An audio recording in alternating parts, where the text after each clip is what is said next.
जैसे जैसे जीव खुशी मनाते चले जाते हैं वैसे वैसे मालिक के प्यार मोहब्बत का रंग चढ़ता चला जाता है। खुशियों से झोलियां भरती चली जाती हैं और मालिक की कृपा से वो माला माल होते चले जाते हैं, क्योंकि ये समय आपके लिए बेशकीमती बन जाएगा। ज्यों ज्यों आप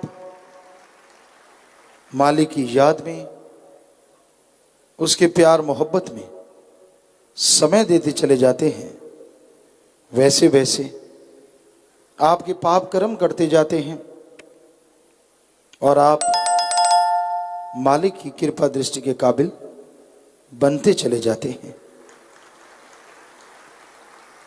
शीशे पे मिट्टी हो, धुंध हो, कोई भी चीज जम जाए,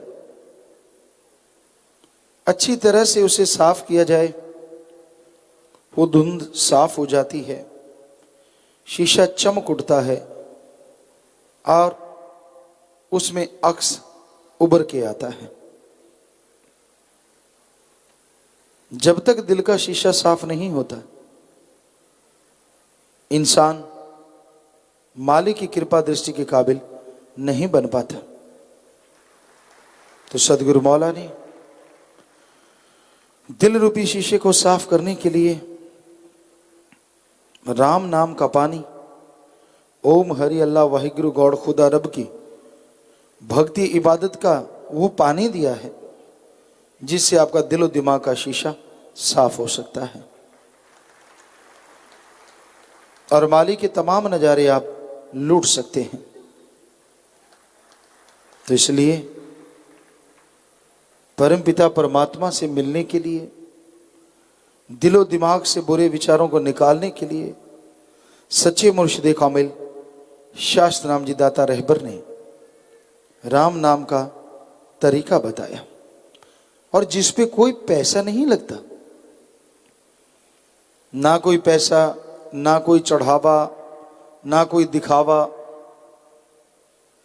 बल्कि आप बिना दिखावे, बिना किसी पैसे के मालिक की भक्ति इबादत का तरीका ले सकते हैं और वो तमाम खुशियां हासिल होंगी जिसके बारे में कभी आपने सोचा भी नहीं होता। तो प्यारे सत्संगचियों, मालिक का नाम जपना इतना आसान कभी नहीं था जितना सदगुरु मौला ने बना दिया। आप लेटे हैं, बैठे हैं, काम धंधा कर रहे हैं, कहीं घूम रहे हैं, कुछ कर रहे हैं, कोई फर्क नहीं पड़ता, बस जीभा से, ख्यालों से मालिक का नाम लेते चले जाओ। ज्यों ज्यों सुमरण करते जाओगे त्यों त्यों मालिक की खुशियों का रंग चढ़ेगा ही चढ़ेगा और जो काल के बदरंग रंग हैं वो सारे धुल जाएंगे। दीवारों पे, मकानों पे जब पेंट होता है और वो खराब हो जाए तो वो दीवारों को बदसूरत कर देता है। उसी तरह इंसान के ऊपर जब काल के रंग चढ़ते हैं तो आत्मा बदरंग हो जाती है। कभी काम वासना, क्रोध, लोभ, मोह, अहंकार, मन, माया, इन रंगों में आत्मा झुलस जाती है।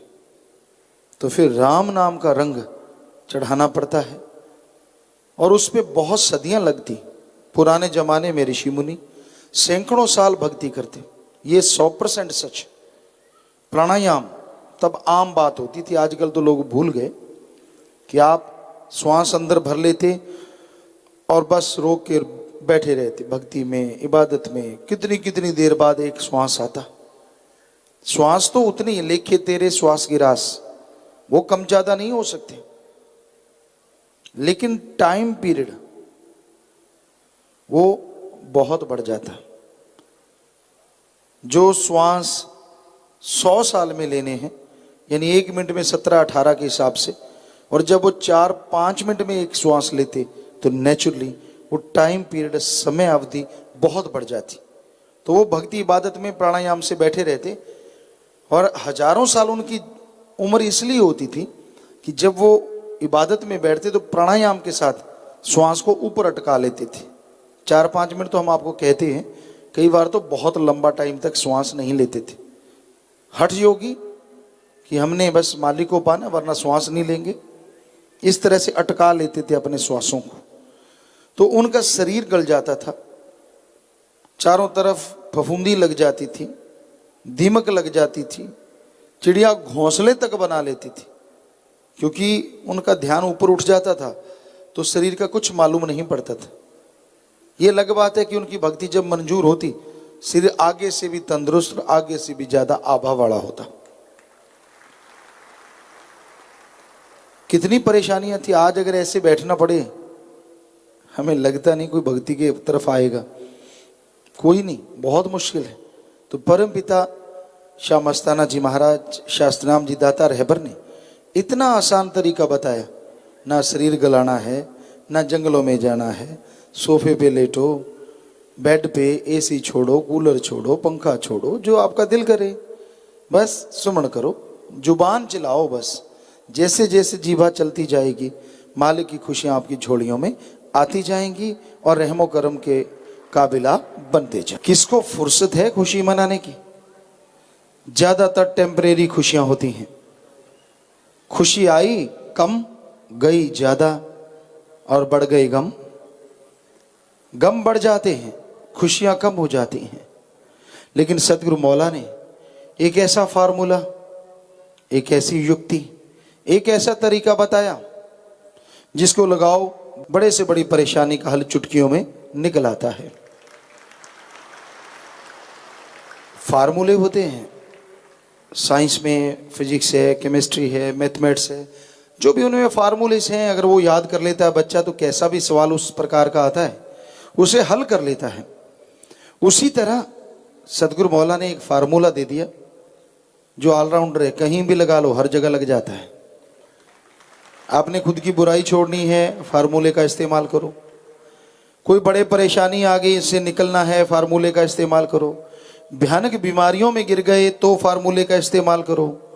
दुखी गमगीन टूट चुके हैं आप तो फार्मूले का उपयोग करो। और अगर आपको लोग अभाग्यशाली, काली जी वाला, बुरे कामों वाला, तरह तरह के नाम देते हैं और आपको लगने लग जाता है कि वाकई यार मैं भी अभाग्यशाली हूँ, निरपागा, मेरे को कुछ हासिल नहीं होता, तब भी फार्मूले का इस्तेमाल करो तो काली सी लाल जीभ हो जाएगी और कर्म अच्छे बन जाएंगे। मतलब आप अपने आप को अभाग्यशाली समझते हैं तो भाग्यशाली बन जाएंगे। तो ऐसा फार्मूला जो हर जगह लग जाता है। तो भाई सतगुरु मौला ने ऐसी कृपा की, ऐसी रहमत की, दया की, वो नाम का फार्मूला, वो गुरु मंत्र का फार्मूला दिया। जीव जब भी उसका जाप करे 100% उसका रिजल्ट आना ही आना है। गजब।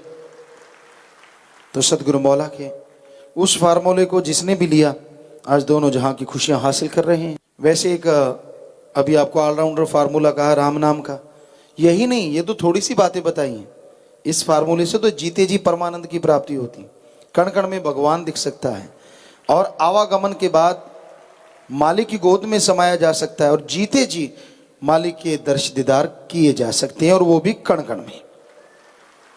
बहुत सारी और बातें हैं। वैसे बात पे बात ख्याल में आ गई कि अपने तो ये फार्मूला सतगुरु मौला ने रियल दिया है, वास्तविक की दिया है, पर नकल करने वाले ढोंगी बहुत हैं इस दुनिया में। ढोंगी, ढकोसलेबाज, वो भी इसी तरह की कुछ बातें करते हैं। जीव को सावधान रहना चाहिए, क्योंकि एक बार आपको बात सुनाते पहले सुनाई थी। विदेशों से कोई सज्जन आए अपनी गाड़ी नहीं लेके,